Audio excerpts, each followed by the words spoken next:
if a person is listening to this now and they are thinking of this, let's say for example, this one sin that they just can't shake off, and they commit the sin, they make tawbah. They commit the sin, they make tawbah.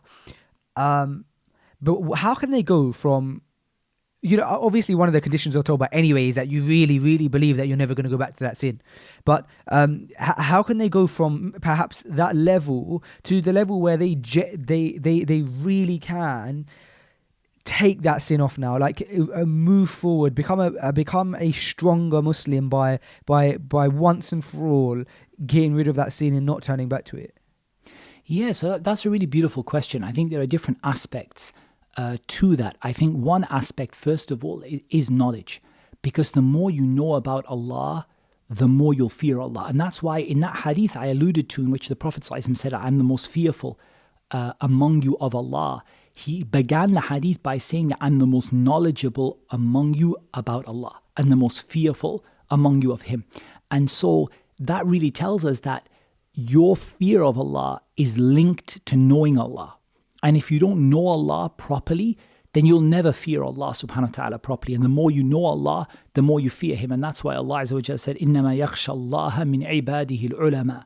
The only people who really fear Allah among His servants are the people of knowledge, the ulama, the people, the scholars. But here, al-ulama doesn't just mean the scholars per se, as in the mujtahidun, or the people of who make judgments and give fatwa, but the people of knowledge. Knowledge is what makes you fear Allah. That's the first thing. And taking yourself to account, being honest with yourself. So many times, like you said, social media encourages us not to be honest with ourselves or other people. And I'm not going to say, but it's not about lying, but just not being truthful. Whether it's the filter that you put on, to make yourself look better than you do, or whether it's the way that you present your life to be happier than it is, or whatever. Be honest with yourself. And be honest with what is between you and Allah. إِنَّمَا يَخْشَى اللَّهَ مِنْ عِبَادِهِ الْعُلَمَاءِ. And we said, إِنَّمَا أَشْكُو بَثِّي وَحُزْنِي إِلَى اللَّهِ. I only complain of my grief and my sorrow to Allah. So my grief and my sorrow, I complain of my situation to Allah. You sit, and when you're alone and you complain to Allah about what you find within yourself. Because only Allah can help you to get over that sin. You can't get over that sin without the help of Allah. And then when you realize the greatness of Allah and you realize what's within you, you then need to realize the severity of that particular sin and why, it's so bad to disobey Allah like that, and why that sin could be the one that destroys you, like the little twig, or like the famous statement, the straw that broke the camel's back. That sin could be the one that takes you to Jahannam. And you read about Jahannam, I did a little tafsir, the tafsir of Surah Al-Humazah. And if, maybe you can link to it or something.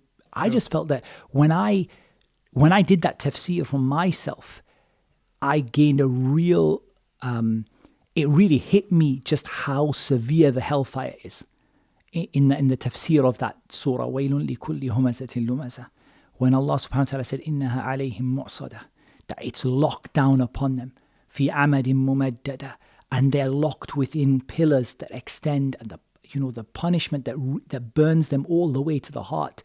And you read the ayat and the ahadith that instill fear in a person, because the Quran came with a methodology of joining between hope and fear. Allah subhanahu wa ta'ala said, Alhamdulillahi Rabbil Alameen, Ar-Rahman Ar-Rahim, Maliki Yawmiddin. So many people quote the second ayah, don't quote the third one. That all praises to Allah, Lord of the worlds, the most merciful, the bestower of mercy, the owner of the day of recompense. That day when it will be said, who does the dominion belong to today? Lillahi al-wahid al-qahhar. To Allah, the one who subjugates everything and everyone is submitted before Him. And that, if that doesn't strike fear into a person, there are hadith that strike fear into a person. That, like the hadith about the stone that was falling, and the Prophet ﷺ said, do you know what that sound was? He said it was a stone that fell 70 years into the depth of Jahannam. 70 years it was falling, it didn't reach the bottom. Or it only reached the bottom after 70 years. And then he said, in some ahadith, perhaps a person would speak a word that he doesn't think anything of, and it would take him into Jahannam 70 kharifa. It would take him into Jahannam 70 years of depth for a single word that he didn't even think anything of. And that leads a person to think, right, and then, okay, now look at the other side. Look at the hope. Look at the forgiveness of Allah.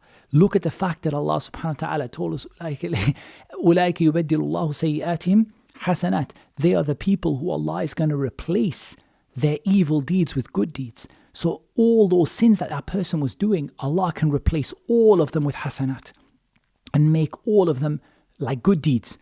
But to do that, the person has to work on it.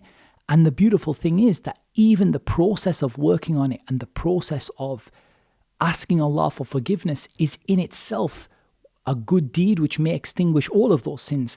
Like in the hadith of the person who commits a sin and then he repents, and then he commits it and he repents, and then he commits it and repents. And each time Allah subhanahu wa ta'ala forgives him, because he says that I have a servant who knows that he has a Lord, يَغْفِرُ الذَّنْبَ وَيَأْخُذُ بِالذَّنْبِ.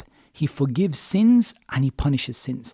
Just knowing that your Lord forgives and knowing that your Lord punishes is, subhanallah, in itself a reason to be forgiven. So it's not just about being negative the whole way. Also look at the iman boost you're going to get from getting rid of that sin.